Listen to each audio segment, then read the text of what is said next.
This is the ministry of Moses, part 90. We're going to take our text from Numbers chapter 22, verse 1 to 6. Now let us consider verse 1 to 5. Then the children of Israel moved and camped in the plains of Moab on the side of Jordan, across from Jericho. Now Balak the son of Zippor saw all that Israel had done to the Amorite, and Moab was exceedingly afraid of the people because they were many. And Moab was sick with dread because of the children of Israel. So Moab said to the elders of Midian, now this company will lick us, will lick up all that is around us, as an ox licks up the grass of the field. And Balak, the son of Zippor, was the king of the Moabite at that time. Then he sent messengers to Balaam, the son of Beor, at Petor, which is near the river in the land of the sons of his people, to call him, saying, look, a people has come from Egypt. See, they cover the face of the earth and are settling nests to me. Every victory is a signal. You must understand that every victory is a signal. That is why we must learn to always be prepared, because our victory is the headache of the devil.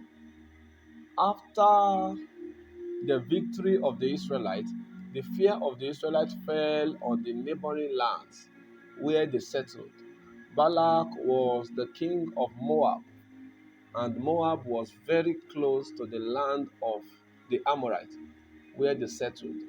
This closeness brought a great fear to Balak, because he thought they may fight with him and take his land, the same way they did to the Amorites. Their population was also a serious factor to consider. The Israelites were very many, and this contributed to what made them fearful. The Bible recorded that the fear of the Israelites was upon the entire land of Moab. They had not fought.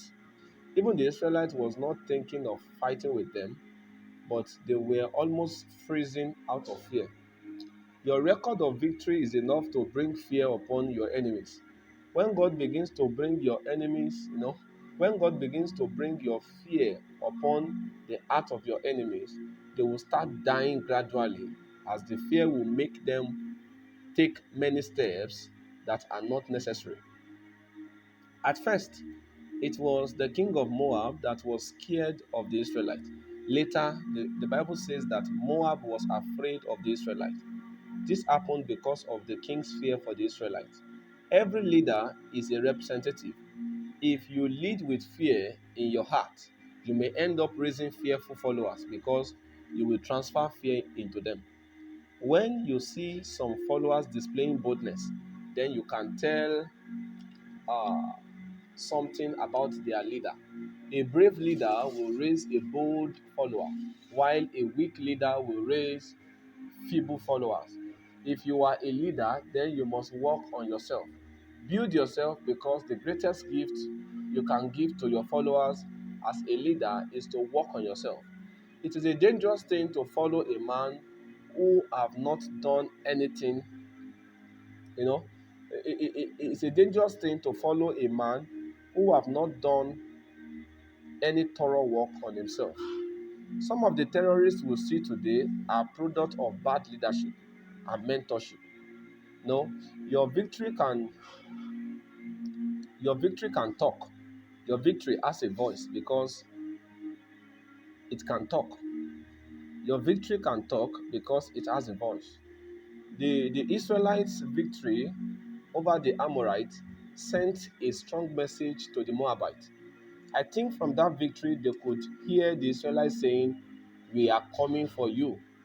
And this was why they became restless, and they began to look for a way to destroy the Israelites.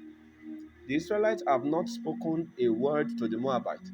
They have not even sent a message to them, but the people had interpreted their victory to mean, we are coming for you.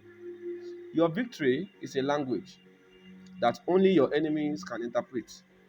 Anytime you do something glorious, just know that you are saying something only your enemies can interpret.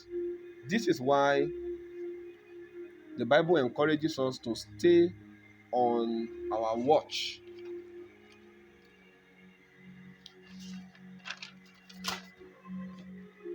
No matter the numbers of victory we record,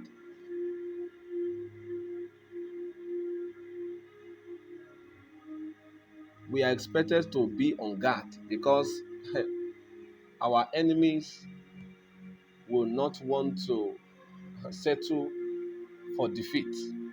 Now, since Balak knew the Israelites were the people of God, he decided to use a man of God to fight them.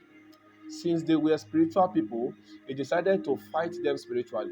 This was why he decided to send message to Balaam, who was known as a prophet. So he called Balaam, the prophet of God, to curse the people of God. Can you see that strategy? Now let us consider the words Balak sent to Balaam from the ending of verse 5 to verse 6. Look, the people has come from Egypt. See, they cover the face of the earth and are settling next to me. Therefore, please come at once, curse these people for me, for they are too mighty for me. Perhaps I shall be able to defeat them and drive them out of the land. For I know that he whom you bless is blessed, and he whom you curse is cursed.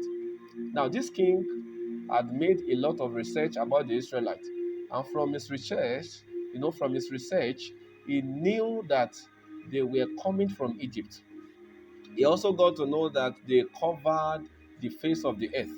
And finally, from his research, he knew they were settling close to him. Now, let us highlight the three results of the king's research. Number one, they were coming from Egypt. Number two, they covered the surface of the earth. Number three, they are settling next to him. Now, these three discoveries were made by the king through his own divination. By divination, the king knew these things, but that power could not work on the Israelites. The only thing the power could do was to reveal details about them. After the king tried using his power on the Israelites, and it didn't work out because it could, because all he could get was details and not victory. Then he decided to consult a higher diviner called Balaam. Balaam was supposed to be a prophet of God, but one thing about him was that he can also do divination. He is a kind of prophet that doesn't mind going into divination if God's response seems to be slow concerning a matter. We will consider the three research results of Balak in the next series. God bless you.